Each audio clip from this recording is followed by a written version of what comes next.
Nancy Pelosi arrives in Taiwan. U.S. says it is not going to be intimidated by threat from China. USS Ronald Reagan and America in Tripoli are operating near Taiwan. President Tsai to meet with Pelosi today. Blinken says U.S. looking to China not to escalate tensions. China to launch targeted military operations. Pelosi visit suggests both sides came to a reluctant acceptance. CIA identified and killed Al-Qaeda leader Zawahiri.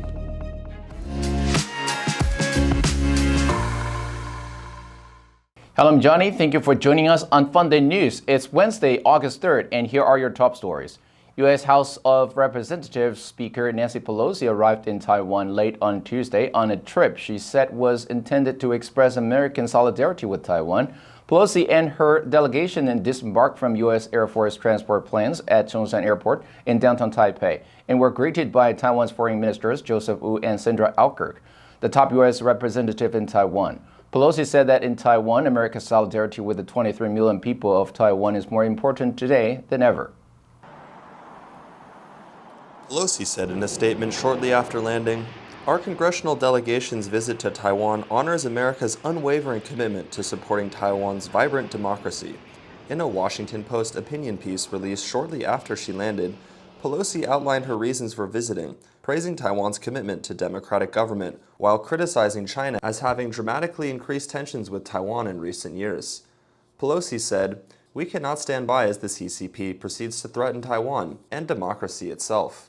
U.S. National Security Council spokesperson John Kirby said that after Pelosi's arrival, the United States is not going to be intimidated by threats or bellicose rhetoric from China. Kirby said the visit is not a violation of any sovereignty issues. He noted, "There is no reason for this visit to become a spurring event for a crisis or conflict. As to recent military activity on the coast opposite Taiwan and China's continuous threats," Kirby said it does increase the risk of miscalculation, and that's where the risk comes in. Our Constitution embeds the separation of powers. This is well known to the PRC. Kirby said, "It's not so much that there might be a direct attack, but it raises the stakes of miscalculation and confusion, which could lead to unintended consequences." A congressional official and a Taiwanese official said earlier on Monday at a White House press briefing that the visit to Taiwan was scheduled. Kirby then confirmed that the government would provide protection when asked by a reporter whether the speaker could be at risk of an attack from China. USNI News reported that 2 U.S. capital ships and their escorts are operating in the Western Pacific near Taiwan.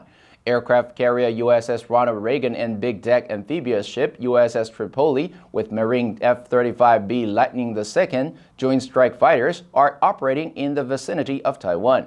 The fleet embarked on the edge of the South China Sea ahead of a Western Pacific visit from the U.S. House Speaker Rep. Nancy Pelosi to the region.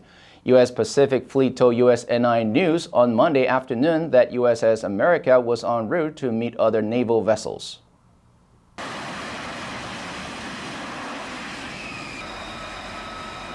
A Pentagon spokesman told USNI News on Monday that the ships were operating normally in the region and would not detail force protection measures for the visit of the third highest ranking U.S. official.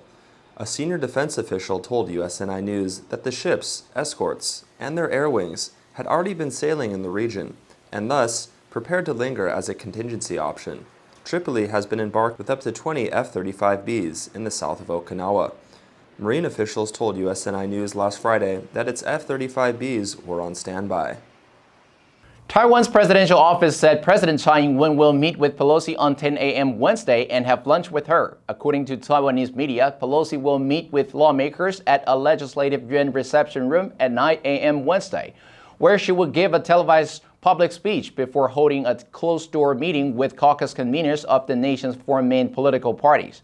At 11 a.m., a news conference was planned at the Taipei guest house before lunch with Tsai at noon. The media said that this afternoon, Pelosi will meet with a small group of democracy advocates who are outspoken about China's human rights record at Jingmei Human Rights Park in New Taipei City.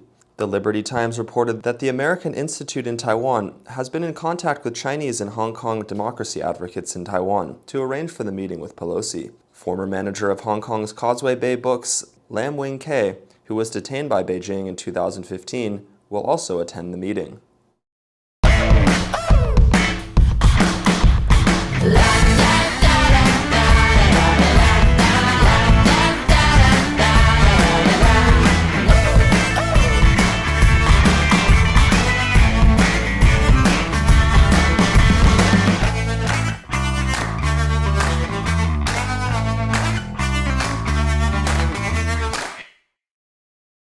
U.S. Secretary of State Antony Blinken Monday called on China not to escalate tensions in the event of a visit. He said that a potential visit to Taiwan by House of Representatives Speaker Nancy Pelosi will be entirely her decision.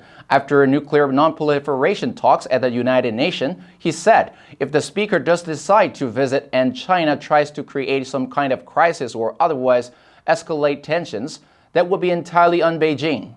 Blinken said, with regard to Taiwan, first, the Speaker will make her own decisions about whether or not to visit Taiwan. Congress is an independent, co-equal branch of government. The decision is entirely the Speaker's. What I can say is this is very much a precedent in the sense that previous Speakers visited Taiwan. Many members of Congress go to Taiwan, including this year. Blinken went on to say, we are looking for China, in the event she decides to visit, to act responsibly and not to engage in any escalation going forward. On Tuesday, China's Foreign Ministry condemned U.S. House of Representatives Speaker Nancy Pelosi's visit to Taiwan, saying it seriously damages peace and stability in the Taiwan Strait and severely impacts the political foundations of China-U.S. relations. China's Defense Ministry also said that the Chinese military has been put on high alert and will launch targeted military operations in response to the U.S. House Speaker Pelosi's visit to Taiwan. China's Eastern Theater Command said it would conduct joint military operations near Taiwan from Tuesday night. The exercises will include joint air and sea drills in the north, southwest, and southeast of Taiwan, live long-range firing in the Taiwan Strait, and missile test launches in the sea east of Taiwan. The media reported that since last week, China has conducted various exercises, including live-fire drills in the South China Sea, Yellow Sea, and Bohai Sea, in a show of Chinese military might. Despite that Beijing has strongly protested Pelosi's Taiwan visit and issued lurid warnings of a stern Chinese response, the media said that Pelosi's Taiwan visit suggests that both sides have come to a reluctant acceptance that will allow the visit to proceed while mitigating the potential for miscalculations at a time of heightened bilateral tensions. A researcher believed in advance of her arrival in Taiwan, the U.S. will relay detailed information about Speaker Pelosi's flight plans to China's military. Senior China Fellow at the nonprofit Foundation for Defense of Democracies, Craig Singleton, suggested U.S. officials will also message, publicly and privately, the trip's very limited goals and Washington's continued adherence to its policy, and work to shape and downplay the media's coverage surrounding the trip. Director of the Eisenhower Media Network, Dennis Fritz, also believes, there's no doubt in my mind that the military to military are having conversations to make sure there's no accident that could happen. The leader of Al-Qaeda, Zawahiri, who was heavily involved in planning the terrorist attacks of 9/11, was killed in a U.S. drone strike operation that took place on last Saturday in the Afghan capital of Kabul. A U.S. senior administration official told reporters Zawahiri had been in hiding for years, and the operation to locate and kill him was the work of the counterterrorism and intelligence community. Until the U.S. announcement, Zawahiri had been rumored to be in Pakistan's tribal area or inside Afghanistan. According to an official speaking on condition of anonymity, following the withdrawal from Afghanistan, U.S. officials had been watching for indications of Al-Qaeda's presence in the country. This year, officials identified that Zawahiri's family, his wife, his daughter, and her children had relocated to a safe house in Kabul and subsequently identified Zawahiri at the same location. In early April, they briefed National Security Advisor Jake Sullivan and subsequently briefed President Joe Biden, and he got the go-ahead to take action. And that's all the time we have for today. Thank you for joining us on FUNDAY News. Let's make every day a fun day. I'm Johnny Wu, your host. I will see you next time.